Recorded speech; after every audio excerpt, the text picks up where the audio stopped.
Hello everyone, welcome back to my channel Harshida Education. Today we are going to start chapter 11 Light, Shadows and Reflections from class 6th Science NCERT syllabus semester 2.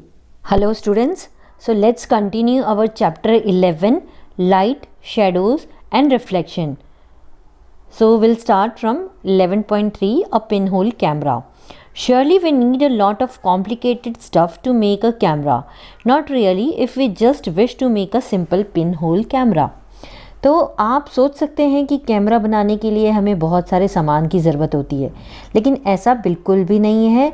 हम सिर्फ एक simple सा pin hole camera बना सकते हैं। तो यहाँ पे आपको एक एक्टिविटी दी गई है and based on that we can make a simple pinhole camera. So activity 5, take two boxes so that one can slide into another with no gap in between them. Cut open one side of each box on the opposite face of the larger box. Make a small hole in the middle. Figure 11.5a. In the smaller box, cut out from the middle a square with a side of about 5 to 6 cm. Cover this open square in the box with tracing paper, that is translucent screen. Figure 11.5, that is B. Slide the smaller box inside the larger one with the hole in such a way that the side with the tracing paper is inside figure 11.5c and your pinhole camera is ready for use. तो activity 5 में आपको बताया गया है कि cardboard के आप क्या कर सकते हैं, कार्डबोर्ड के 2 बॉक्स ले सकते हैं। तो इस तरह के बॉक्स ऐसे लें कि एक दूसरे के बीच में ज़रा सी भी जगह ना रहे और हर एक बॉक्स में एक साइड पर एक कट लगाएं। तो एक बड़े बॉक्स के अपोजिट साइड पर एक छोटा सा आप होल बनाएं, जैसा कि आप 11 पॉइंट फिगर ए में देख सकते हैं। ये देखिए यहाँ ये 11.5 का जो फिगर है ए, वहाँ ये देखिए इस बॉक्स में इसकी एक तरफ पे एक पूरा पोर्शन कट किया है और उसकी अपोजिट साइड पे एक छोटा सा होल किया है। तो इस तरह से आपको करना है। अब आपको क्या करना है, छोटे बॉक्स में लगभग 5 से 6 सेंटीमीटर का आपको एक स्क्वायर काटना है। ये आप देख सकते हैं 11.5 फिगर में जो बी बॉक्स आपको दिख रहा है। तो इस तरह से आपको बीच में एक स्क्वायर कट करना है और इस स्क्वायर कट को एक ट्रेसिंग पेपर जो है, जो कि आप कह सकते हैं ट्रांसलूसेंट स्क्रीन वाला है, वो पेपर आपको लेना है और इस बॉक्स जो आप यहाँ पे एक स्क्वायर जो कट किया है, तो इस खुले स्क्वायर को उस ट्रांसलूसेंट पेपर से आपको उसे कवर करना है। तो जैसा कि आप फिगर 11.5 ये बी में आप देख सकते हैं। अब धीरे धीरे जो छेद वाला जो बड़ा बॉक्स है उसके अंदर छोटे बॉक्स को आपको धीरे से स्लाइड करते हुए अंदर आपको डालना है। इस तरह से ये करें कि जो ट्रेसिंग पेपर वाला साइड है वो अंदर की तरफ जाए, जैसा कि आप 11.5 फिगर जो सी दिखाया है उसमें देख सकते हैं। तो ये तीनों प्रोसेस आपको स्टेप बाय स्टेप करने हैं और स्टेप बाय स्टेप करने से जो हमारा पिन होल कैमरा है वो आपका एकदम यूज़ करने के लिए रेडी हो जाएगा। Now holding the pin hole camera, look through the open face of the smaller box. You should use a piece of black cloth to cover your head and the pinhole camera. Now try to look at some distance objects like a tree or a building through the pinhole camera. Make sure that the objects you wish to look at through your pinhole camera are in bright sunshine. Move the smaller box forward or backward till you get a picture on the tracing paper pasted at the other hand. तो इस pin hole camera को पकड़कर छोटे box के खुले face को देखें। आपको अपने सिर और पिन होल कैमरा को कवर करने के लिए एक काले कपड़े के टुकड़े को यूज़ करना है। अब किसी दूर की वस्तु, जैसे कि आप किसी पेड़ को देख सकते हैं या फिर किसी बिल्डिंग को देख सकते हैं, तो पेड़ या बिल्डिंग को इस कैमरे से देखने की आप कोशिश करें। ठीक है, तो इस बात का ध्यान ज़रूर रखें कि जिन वस्तुओं को आप अपने पिन होल कैमरे से देखना चाहते हैं वे सब एकदम चमकते हुए सूरज की चमक में हो, यानी उसकी शाइन में वो हो। अब अपने छोटे बॉक्स को थोड़ा आगे या पीछे की तरफ ले जाएं जब तक आपको ट्रेसिंग पेपर के ऊपर कोई पिक्चर दिखाई ना दे।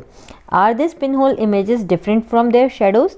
तो क्या ये पिन होल इमेजेस उनकी जो शेडो है उससे अलग है? Look through your pin hole camera at the vehicles and people moving on the road in bright sunlight. तो अपने इस पिन होल कैमरा से तेज़ धूप में रोड पर चलते हुए व्हीकल्स और लोगों को आप देख सकते हैं। Do the pictures seen in the camera show the colors of the objects on the other side? Are the images erect or upside down? Surprise surprise. तो क्या कैमरा में देखी गई जो तस्वीरें हैं वो दूसरी तरफ की वस्तुओं के जो रंग है, जो कलर वगैरह है, वो दिखाती है क्या? तो क्या ये इमेजेस एकदम सीधे हैं या फिर उल्टे हैं? Let us now image the sun with our pinhole camera. We need a slightly different setup for this. We just need a large sheet of cardboard with a small pinhole in the middle. Hold the sheet up in the sun and let its shadow fall on a clear area. Do you see a small circular image of the sun in the middle of the shadow of the cardboard sheet? तो अब हम अपने pinhole camera से सूरज की image बनाते हैं। तो इसके लिए हमें थोड़ा सा अलग सेटअप चाहिए। हमें इस जो है बस बीच में एक छोटे पिनहोल के साथ कार्डबोर्ड की एक बड़ी शीट की ज़रूरत है।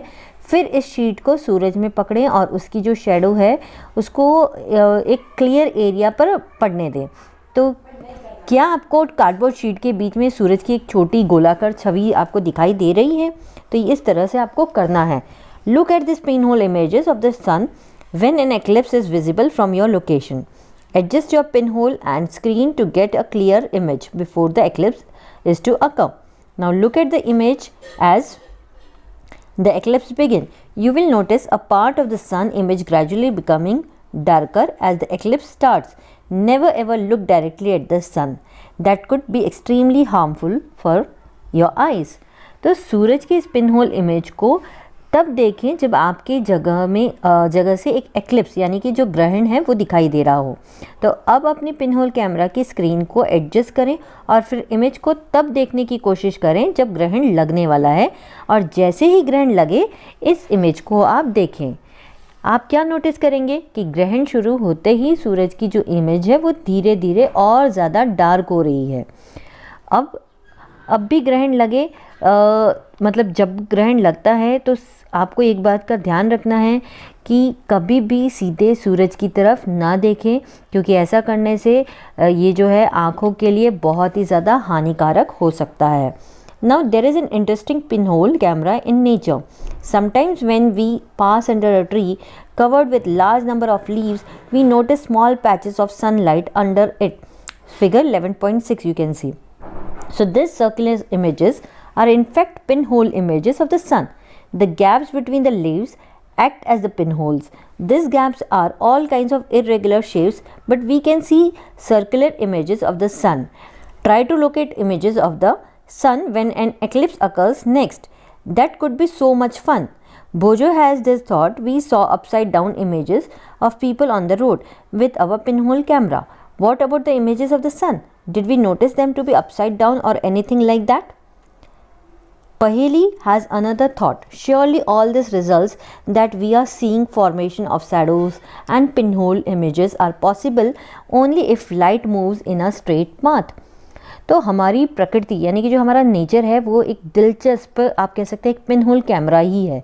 कभी कभी जब हम बड़ी संख्या में पत्तियों से ढके पेड़ के नीचे से गुजरते हैं तो हम उस पेड़ के नीचे धूप की छोटी छोटी जो पैचेस हैं उसको नोटिस करते हैं, जो कि आप 11.6 फिगर में देख सकते हैं। तो ये एक सर्कुलर इमेज है। यहाँ पे मैं आपको दिखा देती हूँ। ये देखिए, ये जो 11.6 फिगर आपको दिख रहा है ये पेड़ की पत्तियों के बीच से जो सनलाइट नीचे ज़मीन पे गिर रही है। तो ये एक टाइप का पिनहोल कैमरा ही काम कर रहा है। अब क्या है कि एक्चुअल में सूरज के जो पिनहोल इमेजेस हैं वो पत्तों के बीच में ये गैप्स एक पिनहोल का काम करती हैं। तो ये गैप्स सभी तरह के इर्रेगुलर शेप्स होते हैं, लेकिन फिर भी हमें इन रेगुलर शेप्स में से सूरज की जो सर्कुलर इमेज है हम उसको देख सकते हैं। अब जब भी एक्लिप्स होने वाला हो तो सूरज की इन इमेजेस को पता लगाने की कोशिश करें। ये करने से आपको कितना मज़ा आएगा तो ऐसा करके आप देख सकते हैं। तो भोजो के मन में एक विचार आया कि हम अपने पिनहोल कैमरे के साथ सड़क पर जो लोग हैं उनको किस तरह से हम देख सकते हैं। तो इस इमेज को क्या हम उल्टा देख सकते हैं?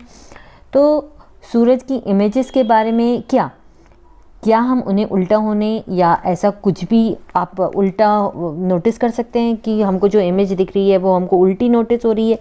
तो अब यहाँ पे पहले को भी एक विचार आता है। वो ऐसा सोचने लगे कि वाकई में ये सभी रिजल्ट्स जो हम शेडो और पिनहोल इमेजेस के फॉर्मेशन को देख रहे हैं ये सब केवल तभी पॉसिबल है जब लाइट एक सीधे रास्ते पर चलती है, यानी लाइट जो है वो एक सीधे रास्ते पर ट्रैवल कर रहा है। तो यहाँ पे आपको एक एक्टिविटी दिखाई है, activity 6। Let us use a piece of a pipe or a long rubber tube. Light a candle and fix it on a table at one end of the room. Now standing at the other end of the room, look at the candle through the pipe. So you can see here in 11.7 figure. Is the candle visible? Bend the pipe a little while you are looking at the candle. Figure 11.7. Is the candle visible now? Now turn the pipe a little to your right or left. Now can you see the candle now? What do you conclude from this? This suggests that light travels along a straight line, isn't it? That's why when opaque objects obstruct it, a shadow forms. तो activity 6, आइए अब हम एक pipe या फिर एक rubber tube के ढेर का यूज़ करें। अब आप क्या करें, एक मोमबत्ती जलाकर रूम के एक कमरे में एक टेबल पर लगा दें। अब रूम के दूसरे एंड पर खड़े होकर पाइप से उस मोमबत्ती को देखें, जैसा कि आप 11.7 का जो ए है वो फिगर में आप देख सकते हैं। जब आप मोमबत्ती को देख रहे हैं तब पाइप को थोड़ा सा मोड़े, जैसा आप 11.7 फिगर में देख सकते हैं। अब क्या आपको आपकी मोमबत्ती दिखाई दे रही है? पाइप को अपने से थोड़ा सा राइट और या फिर आप थोड़ा सा लेफ़्ट घुमाएं तो क्या अब आपको मोमबत्ती आप देख सकते हैं? तो इससे आपका क्या निष्कर्ष आप निकाल सकते हैं, क्या कंक्लूड कर सकते हैं? तो इससे हमें ये पता चलता है कि जो प्रकाश है यानी कि जो लाइट है वो एक सीधी लाइन के साथ यात्रा करता है। इसीलिए जब एक ओपेक ऑब्जेक्ट इसमें किसी भी तरह का ऑब्स्ट्रक्शन यानी कि बाधा डालता है तो वो एक शैडो के फॉर्म में बन जाती है।